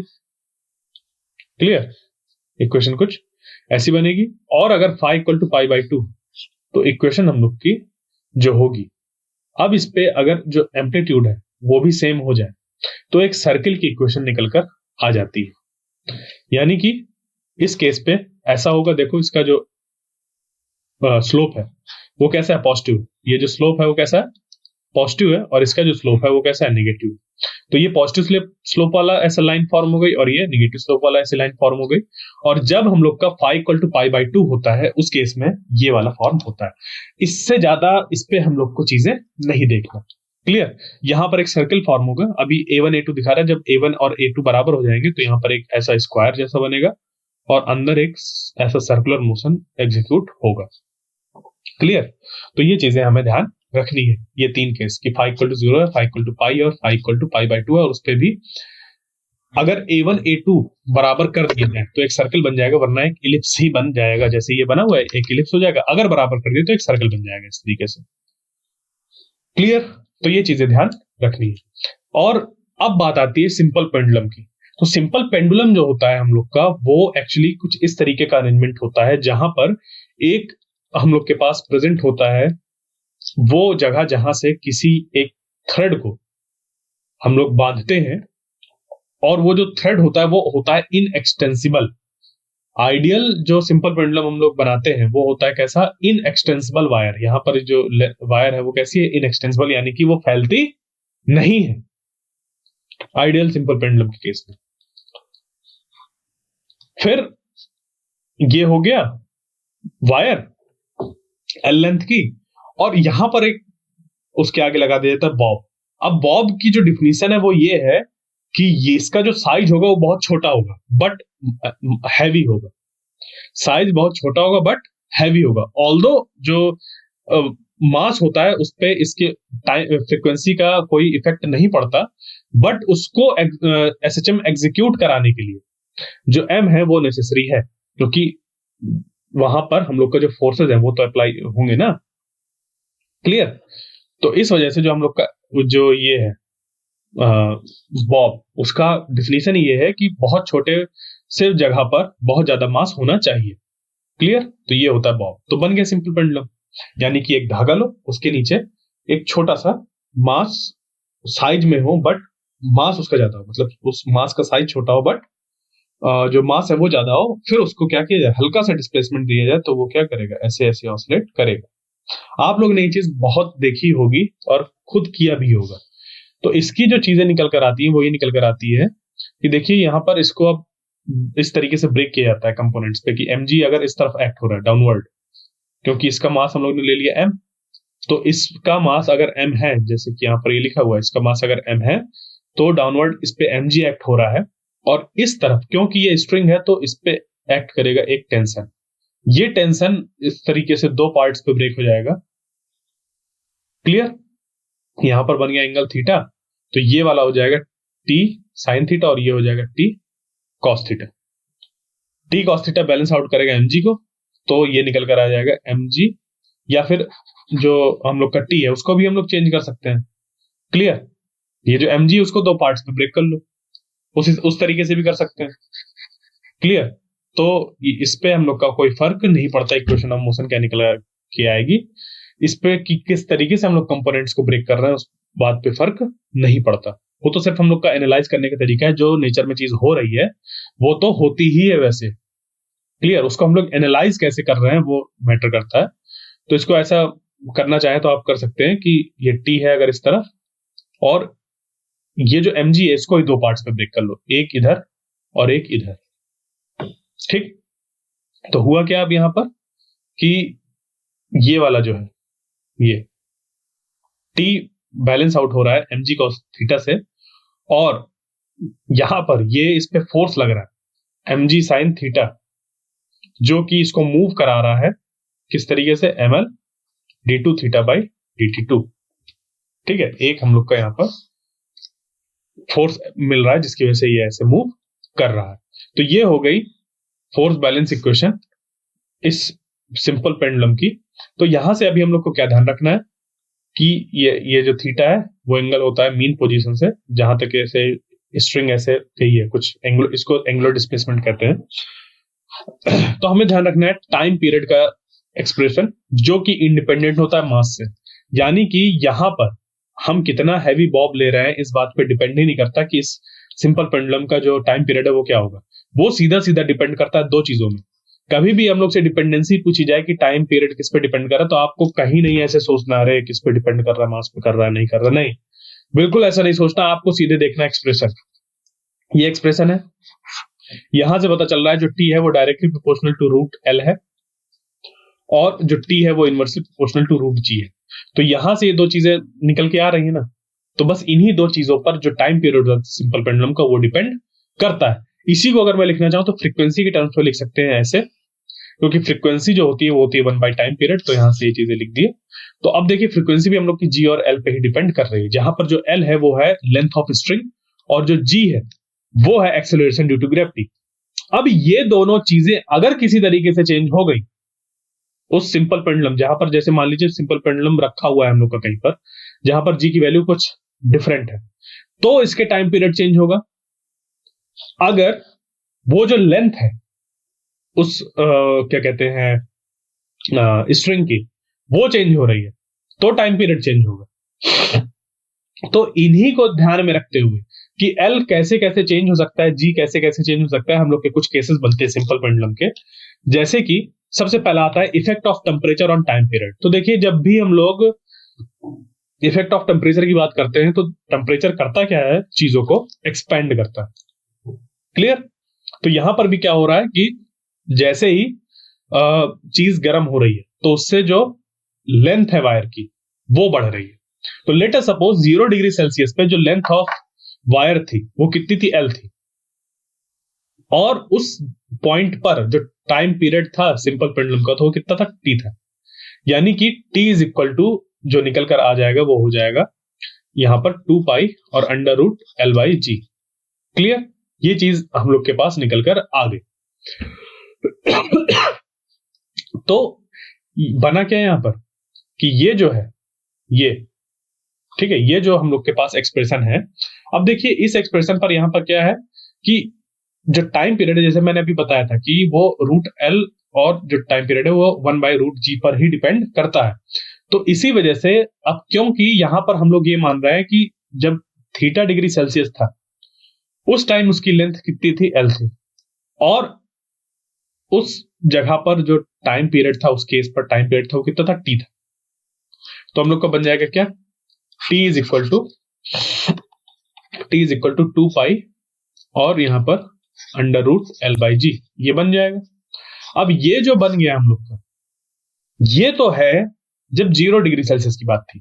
अभी अगर टेम्परेचर चेंज कर दिया जाए तो मान लो कि theta degree Celsius temperature change हुआ, तो उस केस में अगर delta T time period change हुआ है तो वो निकल कर आएगा इस फॉर्मूले से, जहां पर डेल्टा टी जो है वो है change in time period, temperature नहीं है ये जो डेल्टा टी है वो क्या है, वो है चेंज इन टाइम पीरियड। ध्यान रखिएगा यहां पर टी टेम्परेचर मत रख दीजिएगा, ये टी टाइम पीरियड है, और वो भी कैसा, चेंज इन टाइम पीरियड, यहाँ पे डेल्टा टी। और उसके बाद नीचे है टाइम पीरियड कौन सा, जब 0 डिग्री सेल्सियस की बात हो रही थी, और ये हो गया half alpha delta theta. Delta theta वो है जितना टेम्परेचर चेंज हुआ है, और जो अल्फा है वो है लीनियर एक्सपेंशन कोफिशिएंट।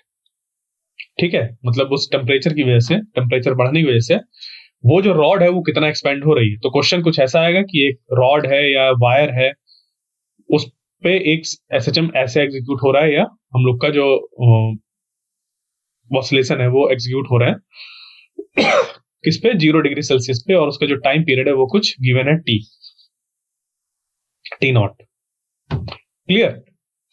अब इस पे अगर डेल्टा थीटा ऐसे कर दिया जाए तो फिर कितना चेंज आएगा, तो वो निकल कर आ जाता है हम लोग का इस फॉर्मूले से। यहां पर हम लोग को चीजें पुट कर देंगे, डेल्टा टी निकल कर आ जाएगा, तो पता चल जाएगा कि कितना टाइम पीरियड में चेंज आएगा। अभी अगर वो घट रहा होगा तो माइनस में आ जाएगा, बढ़ रहा होगा तो प्लस में आ जाएगा। क्लियर? आगे बढ़ते हैं। अभी जैसे बात हुई कि जो टाइम पीरियड है हम लोग का वो क्या होता है, उसका expression T is equal to 2 pi under root L by G, यही होता है। तो यहां पर देखिए, अगर एक स्टैंडर्ड हम लोग बात करें कि 1 सेकंड जैसे हम लोग टाइम देखते हैं, क्योंकि जो घड़ियां होती थी वो पेंडुलम क्लॉक्स होती थी पहले, जहां पर पेंडुलम के टाइम पीरियड से 1 सेकंड को डिफाइन करते थे। किस तरीके से?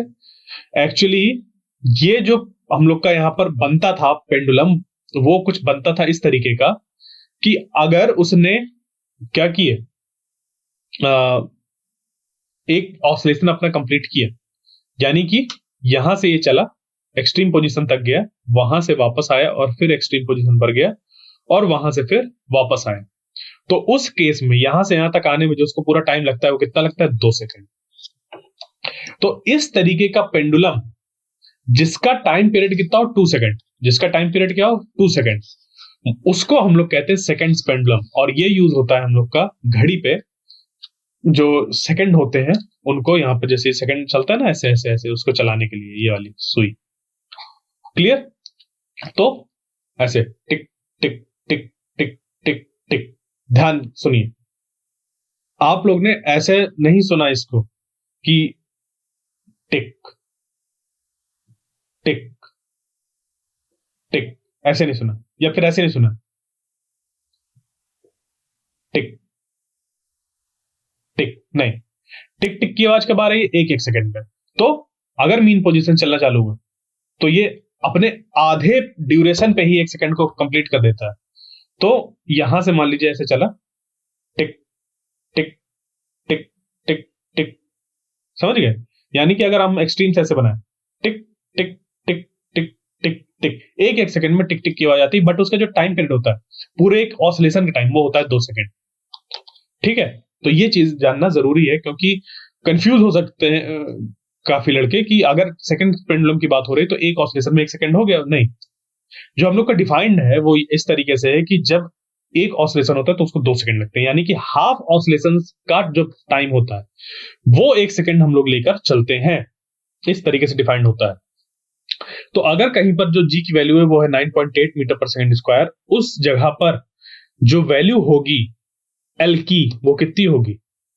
0.9929 अप्रॉक्स 1 मीटर, यानी कि 1 मीटर लेंथ का L is equal to 1 metre लो, और जी जहां पर वैल्यू कितनी है 9.8 मीटर पर सेकंड स्क्वायर वहां पर रख दो, तो जो टाइम पीरियड निकल कर आएगा वो किसके बराबर निकल कर आएगा?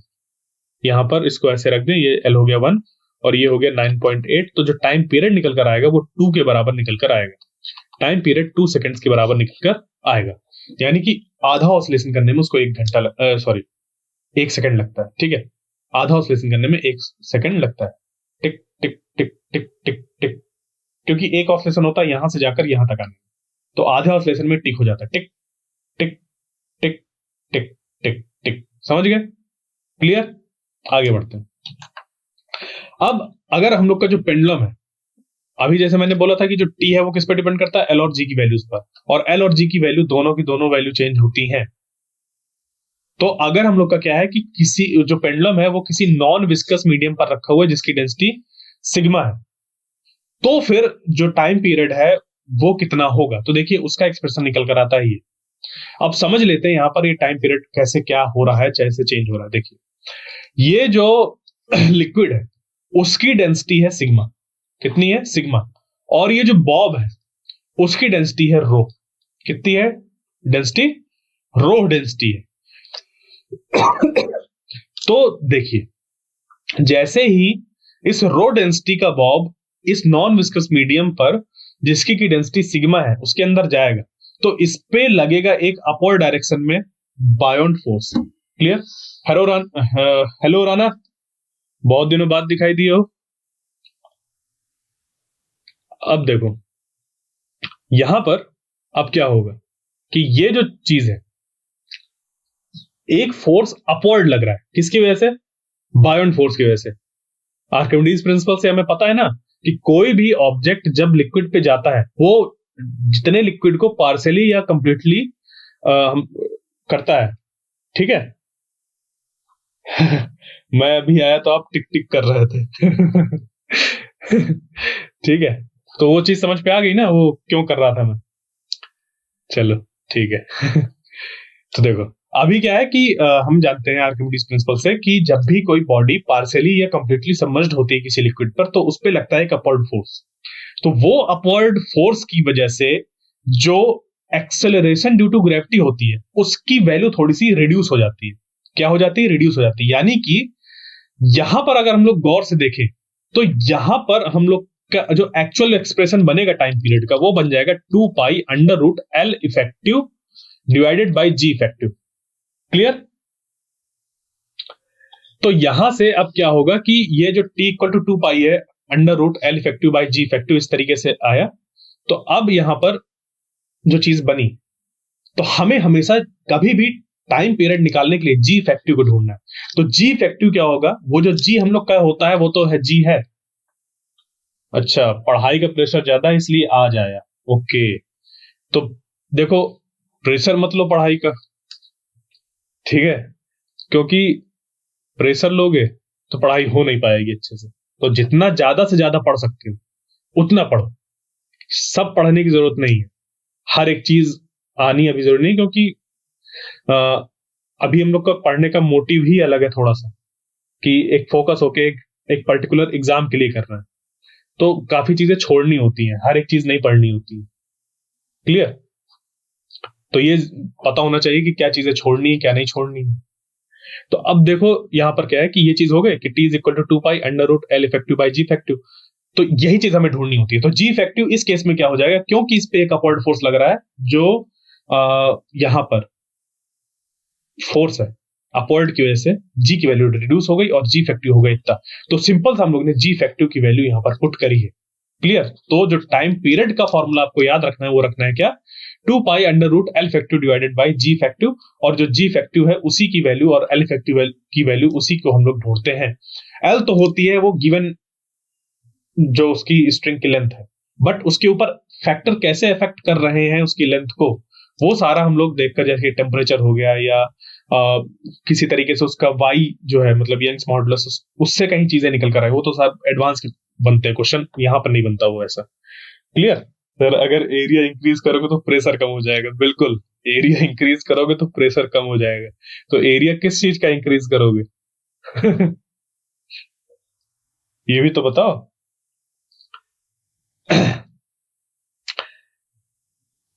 देखो यहां पर ये चीज निकल कर आ गई। तो ये हो गया हम लोग का कि जब पेंडुलम कहाँ रखा हो, नॉन विस्कस मीडियम पर रखा हो, डेंसिटी सिग्मा हो उसकी, तो ये चीज हो जाती है।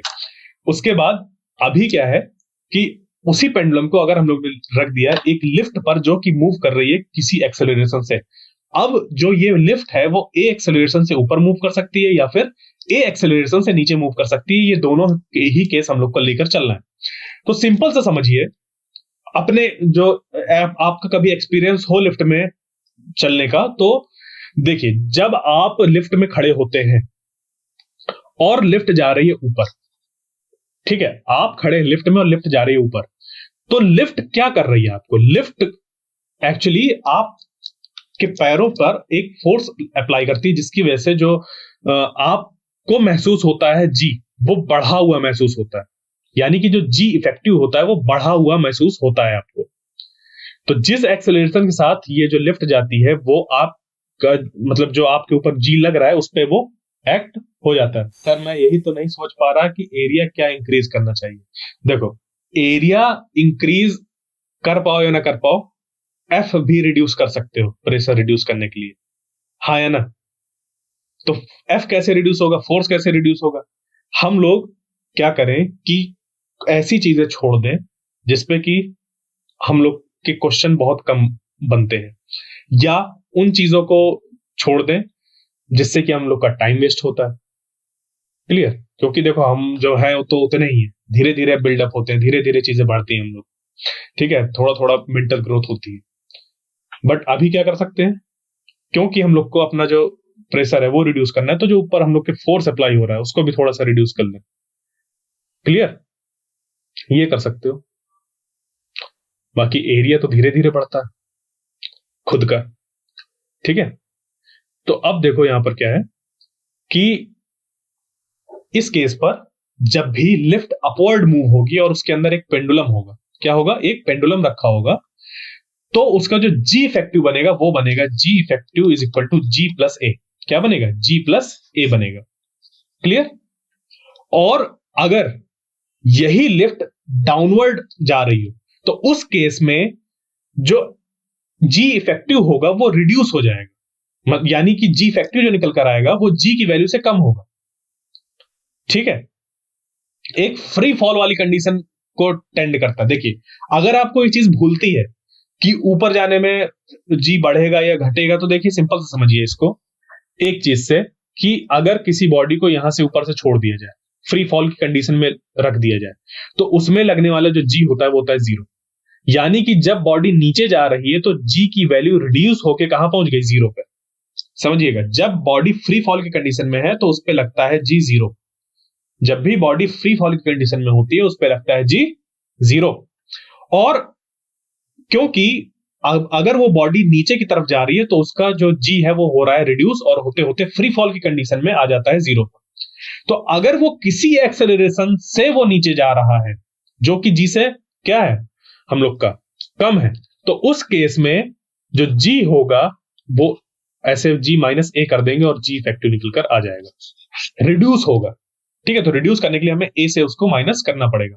और जब अपवर्ड डायरेक्शन पे जाएगा तो सिंपल सी बात है कि यहां पर ये जो इस पे एक तो एमजी इधर एक्ट हो रहा है, और दूसरा जो एक इस पे स्यूडो फोर्स एक्ट होगा वो भी नीचे तरफ ही एक्ट होने लगेगा एमए, जिसकी वजह से इसका जो एक्सेलरेशन होगा वो बढ़ जाएगा। ठीक है, एरिया तो थोड़ा थोड़ा इंक्रीज करता है खुद का, हाँ वही तो, वो क्या है हम लोग का, जो भी हम लोग का मेंटल ग्रोथ होती है वही एरिया मान सकते हैं कि वो बढ़ता जा रहा है बढ़ता जा रहा है। जो फोर्स अप्लाई होता है वो तो बढ़ता ही जाता है, और हम लोग की मेंटल ग्रोथ भी होती जाती है, जिससे कि प्रेशर हम लोग को फिर धीरे धीरे कम समझ में आने लगता है। बिल्कुल ही वैसा ही होता है जैसे कि आप जाके क्लास 6, 7, 8 की चीजें पढ़ो तो क्या होगा, प्रेशर उतना नहीं आएगा। बट वो जो फोर्स है, जो क्लास 6, 7 का फोर्स है, मतलब समझने के लिए वो तो सेम ही है ना, बट क्या हुआ, आपका एरिया इंक्रीज हो गया। क्लियर, इस तरीके से बिल्कुल थोड़ा थोड़ा इंक्रीज होगा।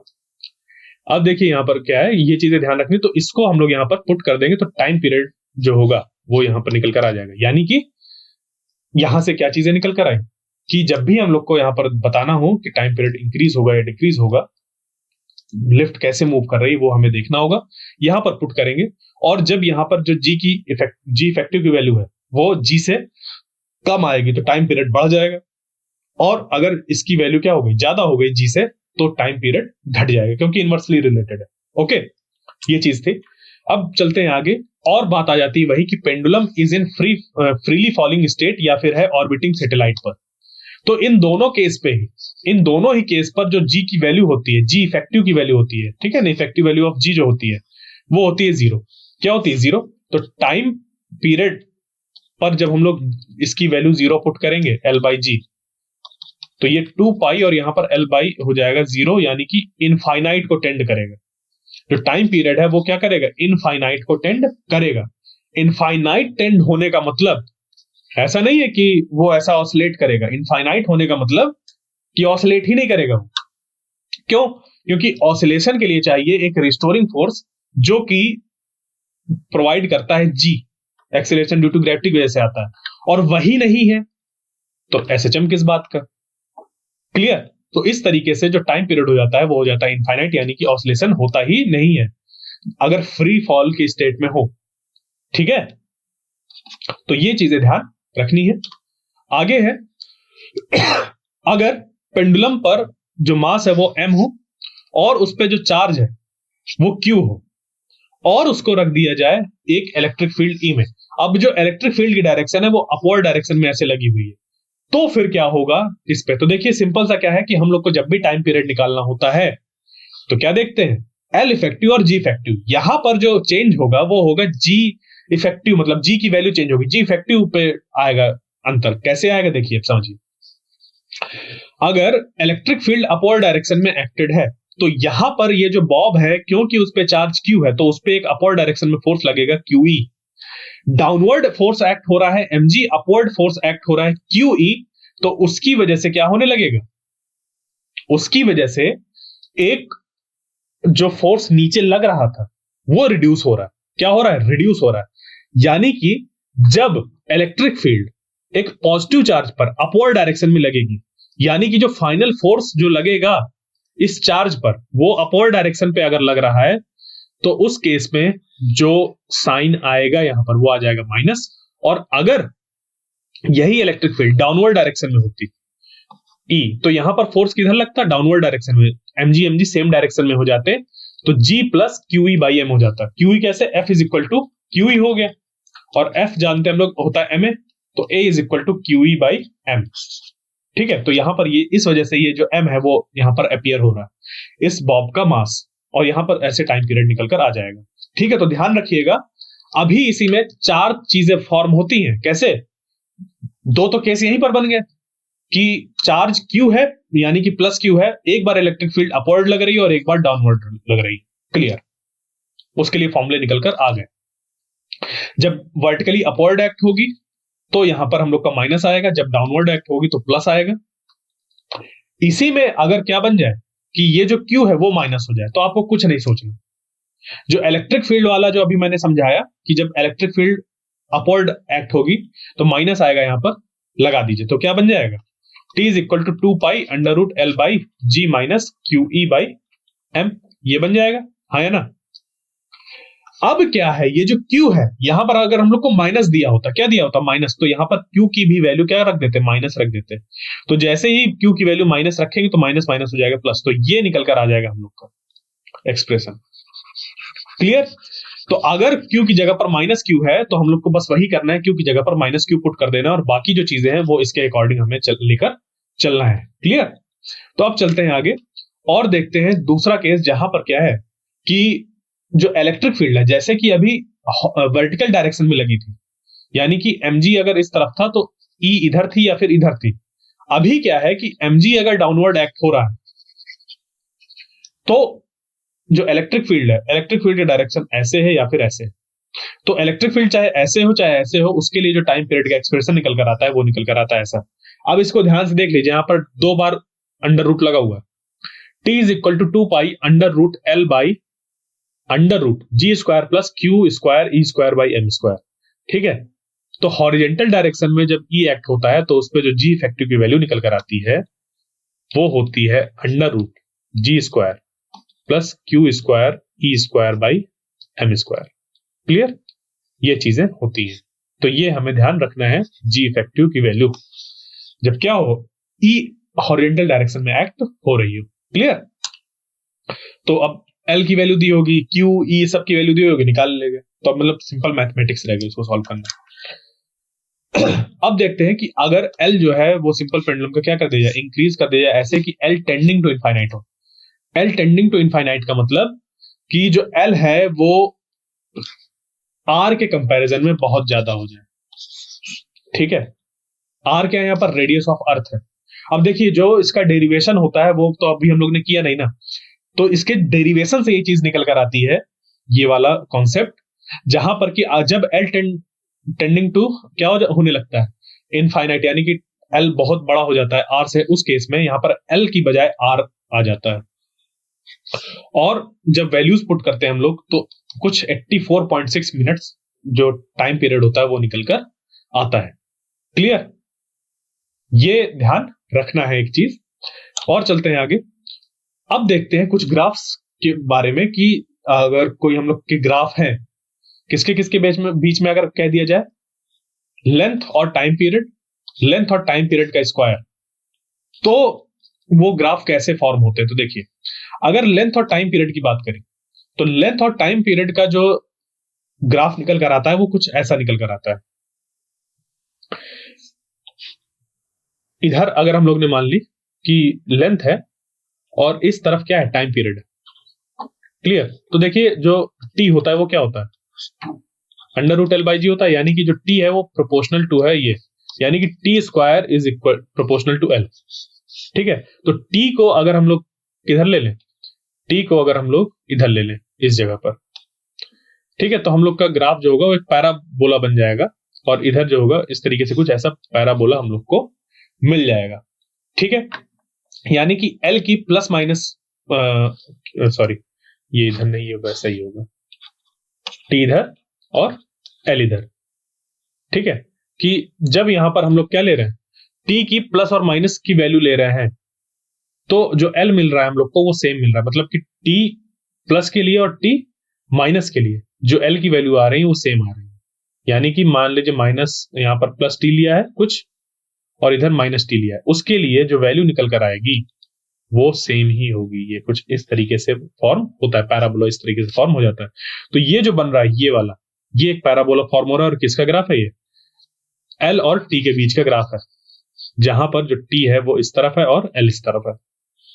अभी इसी में अगर ग्राफ पूछा जाए इसका L और T स्क्वायर के बीच में, तो देखो अभी क्या कर रहे हैं कि हम लोग एक्स एक्सिस पर T और L रख रहे थे, बट यहां पर क्या करें अगर कि T स्क्वायर पुट कर दें और L पुट कर दें तो इनके बीच का जो ग्राफ हो जाए, क्योंकि इसको पूरा का पूरा एक क्वांटिटी मान लिया, जैसे कि y मान लें इसको, तो y is equal to mx यानी कि ml, इसको x बोल सकते हैं, यानी कि एक स्ट्रेट लाइन का ग्राफ बन गया। तो ये वाला जो हो गया वो हो गया एक स्ट्रेट लाइन का, और ये हो गया एक पैराबोला। तो ये दोनों जहां पर मीट करेंगे वो होगा t is equal to 1 second. तो t इक्वल टू 1 सेकेंड के लिए जो दोनों ग्राफ होते हैं वो एक दूसरे को इंटरसेक्ट करते हैं। ये चीजें हमें यहां से ध्यान रखनी है। क्लियर? ये यहां से ये सेंटर से पास होता हुआ जाएगा। क्लियर? कोई नहीं, सेंटर ही ऊपर शिफ्ट कर देता है इस तरीके से एक स्ट्रेट लाइन। क्लियर? अब देखिए, अभी अगर हम लोग को टी स्क्वायर और 1/g के बीच में बनाना, तो टी स्क्वायर यहां पर क्या है, टी स्क्वायर है, इस जगह पर क्या है, टी स्क्वायर। यानी कि देखिए टी क्या होता है तो ऐसा होता है inversely proportional to root G. T is inversely proportional to root G. तो T square proportional to 1/g ये हो जाएगा। और अगर इसको हम लोग y मान लें और इसको x मान लें, तो ये क्या फॉर्म, मतलब इसको 1/g को x मान लें, तो ये क्या बन जाएगा, y इज प्रोपोर्शनल टू हम लोग का x। यानी कि ये एक स्ट्रेट लाइन की इक्वेशन होती है। तो यही एक स्ट्रेट लाइन बन गया। तो देखो t और t स्क्वायर ये डिफरेंट है यहां पर, क्योंकि यहां पर अगर t स्क्वायर लिखा है यानी कि यहां पर जो वैल्यूज लिखी हुई है वो t स्क्वायर की लिखी है, t की नहीं लिखी हुई। तो ये ध्यान दीजिएगा कि यहां पर जो x एक्सिस और y एक्सिस है उस पर लिखा क्या है। अगर t स्क्वायर लिखा है तो t स्क्वायर को हमें मानना पड़ेगा y, t स्क्वायर की वैल्यू y होगी।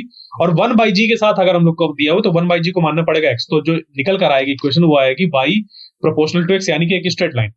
अगर हम लोग को t और g के बीच में रिलेशन बताना होता तो ये होता t स्क्वायर 1/g। तो यहां पर जो x है वो ये है x, और ये हो जाता फिर यहां पर क्या, ये t की वैल्यू y होती, t स्क्वायर नहीं होता, t की वैल्यू y होती। बात समझे? तो वहां पर जो ग्राफ होता वो हम लोग का इस तरीके की स्ट्रेट लाइन नहीं आता। क्लियर? बात समझ पे आई? तो ये चीजें हमें ध्यान रखनी कि यहां पर हमसे किस किस के बीच में ग्राफ पूछा गया। अब देखिए, अभी अगर ग्राफ किसके किसके बीच में पूछ लिया जाए, टी स्क्वायर और जी के, तो टी स्क्वायर और जी बन गया हम लोग का एक हाइपरबोला, ये जिसके भी मैं बात कर रहा था। ठीक है, टी स्क्वायर और जी के बीच का ग्राफ, तो ये टी स्क्वायर हो गया। अभी भी यहां पर क्या है, ये इसको पूरे को y मान रहा है और इसको x मान रहा है, तो जाके ये क्या बन रहा है, हाइपरबोला फॉर्म हो रहा है हम लोग का। क्लियर? तो ये ध्यान रखना है कि ग्राफ किसके किसके बीच में पूछा जा रहा है।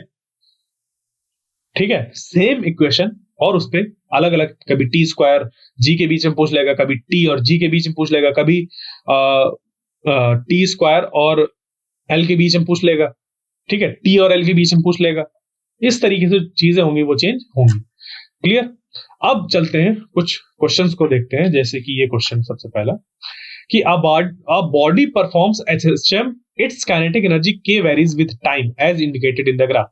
अब देखो यहां पर जो कैपिटल T है वो क्या है, टाइम पीरियड है। यहां पर जो कैपिटल T है वो क्या है, टाइम पीरियड है। तो टाइम पीरियड और जो काइनेटिक एनर्जी है उसके बीच में क्या रिलेशन है वो हम लोग को समझना है। तो देखिए होगा क्या, यहां पर सिंपल सा, किसी इक्वेशन की जरूरत नहीं है हम लोग को। एक अगर सिंपल पेंडुलम ही ले लें, हम लोग कंसीडर कर लें कि इस जगह से एक सिंपल पेंडुलम ऐसे बंधा हुआ है, यहां से अभी वो क्या कर रहा है, अगर पूरे एक टाइम पीरियड की बात की जाए तो उसमें जो काइनेटिक एनर्जी होती है, लेट अस सपोज यहां पर, क्योंकि हम लोग जानते हैं कि मीन पोजीशन पर काइनेटिक एनर्जी मैक्सिमम होती है, तो यहां से ये रिड्यूस होके यहां पर पहुंची, यहां से फिर ये इधर आए, मैक्सिमम हुई, यहां से फिर इधर गई, जीरो हुई, और यहां से इधर आई, फिर मैक्सिमम हुई। यानी कि इधर पर मैक्सिमम हो गई, इधर पर जीरो हो गई, इधर पर फिर मैक्सिमम हो गई, इधर पर जीरो हो गई, और इधर पर मैक्सिमम हो, यहां पर आके मैक्सिमम हो गई। क्लियर? तो क्या हुआ कि अगर हम लोग का जो बॉडी है वो क्या कर रही है कि इनिशियली वो अगर इधर से मूव कर रही है तो मैक्स है, जीरो है, मैक्स है, जीरो है, फिर मैक्स है। और अभी देखो इस पे जैसे ग्राफ बना हुआ है, यहां से ये चालू हो रहा है इस पॉइंट से। तो अगर इसको देखें कि जो पूरा ऑसिलेशन है वो t इक्वल टू 0 से हम लोग का अगर चल रहा है, तो किसी भी जगह पर हम लोग अगर मान लें कि यहाँ पर जो काइनेटिक एनर्जी वो कितनी मान रहा है, 0 मान रहा है, तो एक्सट्रीम पोजीशन से मान लेते हैं कि जो पूरा ये बॉब चलना चालू हो कहां से, एक्सट्रीम पोजीशन से। तो बना लेते हैं इसको एक्सट्रीम पोजीशन से, इसको हटा देते हैं। ठीक है, एक्सट्रीम पोजीशन में जो काइनेटिक एनर्जी है वो कितनी है, 0। एक्सट्रीम पोजीशन से इधर आया तो यहां पर कितनी हो गई, मैक्स। यहां से इधर गया तो ये हो गई 0, और यहां से इधर आया तो हो गया मैक्स। क्लियर, और ये फिर इधर से इधर वापस जाएगा तो हो जाएगी 0। तो हमें 0 कितनी बार मिल रहा है, 3 बार। 0 मिल रहा है 3 बार और मैक्स मिल रहा है 2 बार। क्लियर, कब कब मिल रहा है, जब यहां से चलना चालू हुआ तो t इक्वल टू था 0, यहां तक आया तो ये हो गया t/4, यहां पर आया तो ये हो गया t/2, और जब ये इधर आया तो ये हो गया 3t/4, और यहां पर जब आया तो ये हो गया t। यानी कि जो टोटल टाइम पीरियड था वो उसके 4 टुकड़े हुए। पहले टुकड़े पे 0 से मैक्स से 0 हुआ, दूसरे टुकड़े पर फिर उसके बाद 0 से मैक्स और फिर 0 काइनेटिक एनर्जी। तो यही तो यहां पर रिप्रेजेंट कर रहा है, 3 जगह पर 0 और 2 जगह पर मैक्सिमम। और ये कैसा है, ये t/4 है, ये यहां पर 2 बन जाता है, यहां पर ये 3t/4 हो जाता है, और ये t हो जाता है। क्लियर, बात समझ पे आई? तो इस तरीके से ये जो पहला वाला ग्राफ है यही हम लोग का सही हो जाएगा। ठीक है, बात समझ पे आई? तो यहां पर हम लोग को ये चीजें ध्यान रखनी है कि ये जो क्वेश्चन है इसमें इस तरीके से भी ग्राफ आ जाते हैं पूछने के लिए। क्लियर, तो ये था। अब चलते हैं आगे और देखते हैं दूसरा क्वेश्चन, जहां पर कि हम लोग को क्या दिया हुआ है, a particle is executing simple harmonic motion. एक पार्टिकल है जो कि सिंपल हार्मोनिक मोशन कर रहा है विद टाइम पीरियड t। उसका जो टाइम पीरियड है वो कितना है, t है। At time t equal to 0 it is at its position of equilibrium. क्या कह दिया इन्होंने, देखो कि एक पार्टिकल है जो कि क्या कर रहा है, एसएचएम कर रहा है विद टाइम पीरियड t। जो टाइम पीरियड है वो t है, at time t equal to 0, यानी कि स्टार्टिंग पर जो उसकी पोजीशन थी, पोजीशन ऑफ इक्विलिब्रियम पर था। तो the kinetic energy time graph, हमें किस पे बात करनी है, काइनेटिक एनर्जी और time graph of particle will look like. देखो काइनेटिक एनर्जी और टाइम पीरियड, काइनेटिक एनर्जी और टाइम के बीच में जो रिलेशन है वो कैसा हम लोग को दिखाई देगा। तो देखिए यहां पर सबसे इसने बोला कि जब t इक्वल टू 0 है तो वो है इक्विलिब्रियम पोजीशन में। इक्विलिब्रियम पोजीशन यानी कि ऐसी पोजीशन जहां पर काइनेटिक एनर्जी होती है मैक्सिमम। अगर अभी आपने नोट्स बनाए हैं तो नोट्स पलटा कर देखिए, शुरुआत की स्लाइड्स पे मैंने यही बताया था कि जो इक्विलिब्रियम पोजीशन होती है वहां पर काइनेटिक एनर्जी होती है मैक्सिमम। क्लियर, तो क्योंकि t इक्वल टू 0 पर जो पोजीशन थी पार्टिकल की वो थी इक्विलिब्रियम में, यानी कि उसकी जो काइनेटिक एनर्जी थी वो मैक्सिमम। तो देखो यहां पर तो t इक्वल टू 0 पर काइनेटिक एनर्जी 0 है, तो ये पॉसिबल नहीं है। यहां पर काइनेटिक एनर्जी क्या है, मैक्सिमम शो हो रही है, तो हो सकता है ये पॉसिबल हो। यहां पर भी मैक्सिमम शो हो रहा है t इक्वल टू 0 पर काइनेटिक एनर्जी, तो हो सकता है ये हो, बट ये तो नहीं है। तो अब इन दोनों में हमें देखना है कि कौन सा है। तो इसके लिए फिर से वही चीज आ जाती है जो कि अभी पिछले क्वेश्चन में करके आए हैं कि अगर वो 0 से चलना चालू हुआ तो वो जो काइनेटिक एनर्जी होती है वो t/4 पर अपना जो वैल्यू होती है उसको चेंज करती है। ठीक है, 0 पर अगर इक्विलिब्रियम से चलना चालू हो रही है तो मैक्सिमम, t/4 जब हो गया तो काइनेटिक एनर्जी 0 हो गई, यानी कि एक्सट्रीम में पहुंच गई। उसके बाद फिर आके मीन पे आ गई, फिर एक्सट्रीम पे पहुंच गई और फिर मीन पे आ गई। इस तरीके से करते हुए एक ऑसिलेशन कंप्लीट हो गया यहां से यहां तक जाने में। क्लियर, तो 1 टुकड़ा, 2 टुकड़ा, 3 टुकड़ा, 4 टुकड़ा, 4 टुकड़ों में यह ऑसिलेशन कंप्लीट होता है और काइनेटिक एनर्जी इक्विलिब्रियम में मैक्स, कम मतलब मैक्स 0, मैक्स 0, मैक्स। क्लियर, तो हम लोग को देखो मैक्स वाले ये पॉइंट मिल गया 1, 2, 3 और मिनिमम वाले यहां पर ये हो गए। ठीक है, तो इस तरीके से ये वाला ऑप्शन करेक्ट हो जाएगा, ये वाला ऑप्शन करेक्ट नहीं होगा। क्यों? क्योंकि यहां पर ये t/2 में 0 कर रहा है जो कि काइनेटिक एनर्जी और टाइम के बीच में रिलेशन नहीं होता, तो ये भी क्या हो गया, गलत हो गया। करेक्ट हम लोग का ऑप्शन सी हो गया। ठीक है, नेक्स्ट क्वेश्चन, क्वेश्चन नंबर 3। यहां पर देखिए, अब इसको आपको क्वेश्चन का आंसर तुरंत बता देना चाहिए पढ़ते के साथ।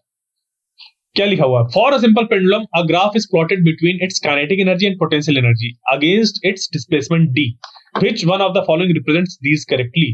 तो ऐसा ग्राफ तो मैं अभी बता के आया था कि देखिए d यानी कि डिस्प्लेसमेंट की बात कर रहा है, तो मीन पोजीशन पर जो काइनेटिक एनर्जी है, ये काइनेटिक एनर्जी देखो ये मैक्सिमम है यहाँ पर, और जो पोटेंशियल एनर्जी है वो मिनिमम है। एक्सट्रीम्स पर पोटेंशियल एनर्जी मैक्सिमम है और काइनेटिक एनर्जी मिनिमम है। इधर देखो पोटेंशियल एनर्जी मैक्सिमम हो रही है, काइनेटिक एनर्जी मिनिमम। ठीक है, ये नहीं होगा, ये नहीं होगा और हम लोग का यहाँ ये भी नहीं होगा, क्यों? क्योंकि यहाँ पर के ही बना हुआ और यहाँ पर पी बना हुआ है। तो करेक्ट ऑप्शन क्या हो गया? बी हो गया। करेक्ट ऑप्शन क्या हो गया? बी वाला करेक्ट ऑप्शन हो गया। क्लियर? आगे चलते हैं क्वेश्चन नंबर 4 पर। इसको अगर आपको सॉल्यूशन पढ़ना हो तो ये रहा question number 4। The value of G decreases by 0.1% on a mountain as compare to sea level. देखो आगे ना बात जी इफेक्टिव की, तो value of G decreases by 0.1% on a mountain as compare to sea level. यानी कि अगर सी level पर जो जी की वैल्यू है वो क्या है? जी है। तो यहां पर ऊपर जाने पर माउंटेन पर, देखो हम लोग ने पढ़ा है ग्रेविटेशन वाले चैप्टर में कि सरफेस से जब ऊपर जाते हैं तो जी की वैल्यू घटती है, और नीचे जाते हैं सरफेस से तो जी की वैल्यू घटती है।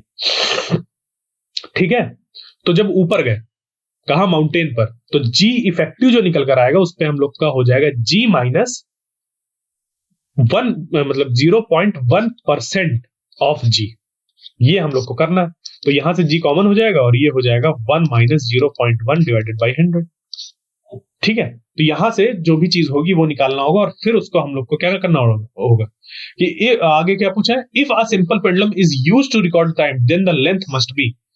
हमें अगर लेंथ बतानी है कि कितनी रखनी चाहिए अगर हम लोग को एक टाइम रिकॉर्ड करना है, तो कितनी लेंथ होनी चाहिए, यानी कि जो उसका टाइम पीरियड है वो चेंज नहीं होना चाहिए, ये बताना है हम लोग को। तो हमें सबसे पहली बात आती है, देखो कि टी अगर प्रोपोर्शनलिटी देखें एल और जी के साथ, तो अगर जी घटता है तो जो टाइम पीरियड होगा वो बढ़ जाएगा। यानी कि हमें जो टाइम पीरियड है वो इसको चेंज कर कर क्या करना पड़ेगा? घटाना पड़ेगा। तो ये वाले तो दो ऑप्शन चले ही गए, जहां पर ये आ रहा है कि if a simple pendulum is used to record the time then the length must be. Length को घटाना पड़ेगा, क्यों? क्योंकि जी जो है वो पहले ही उसके टाइम पीरियड को बढ़ा चुका है। तो लेंथ हमें घटाना पड़ेगा जिससे कि जो टी है वो भी घट जाए और अपनी इनिशियल वैल्यू को रीच कर जाए। क्लियर? तो अब कितना घटाना है, कैसे घटाना है, आइए उसको देख लेते हैं। तो यहां पर क्या है? टी हम लोग जानते हैं ये होता है। अब क्योंकि हम लोग इसको सॉल्व करेंगे किस तरीके से, लॉग लेकर, तो उससे आसान हो जाएगा। कैसे? हमें यही बताना है ना, डीएल बाई एल। तो ये हो जाएगा डीएल बाई डी। इस इक्वेशन को हम लोग जब लॉग लेंगे तो ये बन जाएगा ऐसा, DL by L is equal to DG by G. और डीजी बाई जी है कितना हम लोग का? माइनस 0.1। और यहां पर जी की जो वैल्यू वो 100, क्योंकि परसेंट पे ले रहे हैं। डीजी जो है वो चेंज है, जो कि है कितना है? 0.1% ऑफ जी। यानी कि DG by G is equal to 0.1 मतलब परसेंट। ठीक है, इस तरीके से ये चीजें ध्यान हमें देनी है। तो यहां से आ जाएगा DL by L into 100 is equal to, ऐसे करते करते कि डीएल बाई एल को हमें डिक्रीज करना पड़े, मतलब डीएल बाई एल जो होगा वो डिक्रीज होगा और वो 0.1 हम लोग का निकल कर आ जाएगा। क्यों? क्योंकि हम लोग को यहां से चीजें थी ना कि ये डिक्रीज करना पड़ेगा हम लोग को। क्लियर? तो हम लोग का कौन सा ऑप्शन करेक्ट हो जाएगा? ये वाला, बी वाला, कि डिक्रीज करना पड़ेगा 0.1%। क्लियर? अब देखते हैं क्वेश्चन नंबर 5 को। The total energy of a particle executing simple harmonic motion is. Total energy, तो total energy of a particle जो है वो जो कि सिंपल हार्मोनिक मोशन एग्जीक्यूट कर रहा होता है, किस पे डिपेंड करता है? ठीक है, तो इसको ध्यान दीजिए। शुरुआत में टोटल एनर्जी की बात हो रही है। एक पार्टिकल जो कि एसएचएम एग्जीक्यूट कर रहा है, तो जब भी कोई पार्टिकल एसएचएम एग्जीक्यूट कर रहा होता है उसकी टोटल एनर्जी हमेशा कैसी रहती है? कंजर्व्ड रहती है, यानी कि वो इंडिपेंडेंट ऑफ एक्स होती है total energy. Particle extreme position में हो या मीन पोजीशन पर हो, कहीं पर भी हो, जो उसकी टोटल होगी वो होगी हमेशा के प्लस यू। और के यू अपने आप में ऐसे चेंज होंगी कि ई जो है वो हमेशा बराबर रहे, यानी कि इंडिपेंडेंट ऑफ एक्स निकल कर आ जाएगा। क्लियर? तो ये चीज हमें ध्यान रखनी है कि वहां पर किसी भी तरीके से जो टोटल एनर्जी होती है उसकी वैल्यू चेंज नहीं होती है। क्लियर? तो ये चीज है। अब कुछ क्वेश्चन है आपके होमवर्क के लिए। ये रहा एक क्वेश्चन, दूसरा क्वेश्चन ही, एक और एक ये लास्ट क्वेश्चन। क्लियर? तो आई होप आपको ये जो सेशन था वो समझ पे आया होगा कि कैसे जो क्वेश्चन है वो आते हैं, उस पर कौन से फॉर्मूले लगाने हैं। तो अब जो हम लोग आगे लेक्चर्स लेंगे उस पे जैसे कि इलेक्ट्रोमैग्नेटिक वेव्स, आई थिंक कल है इलेक्ट्रोमैग्नेटिक वेव्स का, तो उस पर अब जानेंगे कि इलेक्ट्रोमैग्नेटिक वेव्स से रिलेटेड चीजें कैसी क्या होती हैं और उसको सीखेंगे। तो तब तक के लिए थैंक यू।